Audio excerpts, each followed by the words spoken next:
Okay, once you have your fabric all ironed out flat, you're going to go ahead and grab your adhesive paper. You'll be able to feel which side the glue is on. Make sure that that's the side you put the fabric on.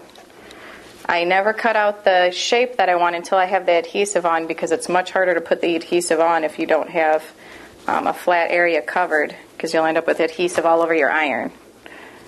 So I'm going to piece it on there the best you can, so all pieces, it's better to overlap a little on the fabric and have all the glue covered than to try to skimp on it. And I don't usually cut it before I iron it, but I do make sure that my iron does not go over the edges, because it's okay if the very edge isn't on there. These are all scraps of material anyway, so if we lose a little bit, it's not a big deal. Now, the thicker your material is, the harder you'll have to push down and the longer you'll need to iron it. If you have, these aren't too bad, so it won't take real long.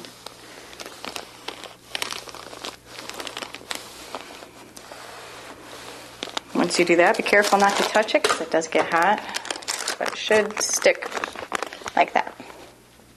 Then you're going to go ahead and on the back, take your template and trace it upside down. You want to flip it so the side you colored is down. Go ahead and trace it.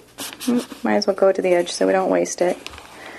Because whatever I have left over, I will stick in a bag. And I have a nice big bag of applique scraps that already have adhesive on the back that I can grab into whenever I need to.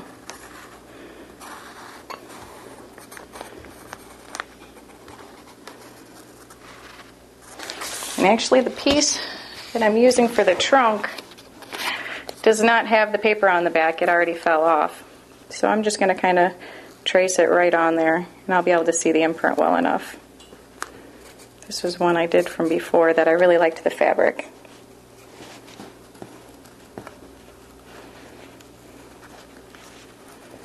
And that's how you get the template on the fabric.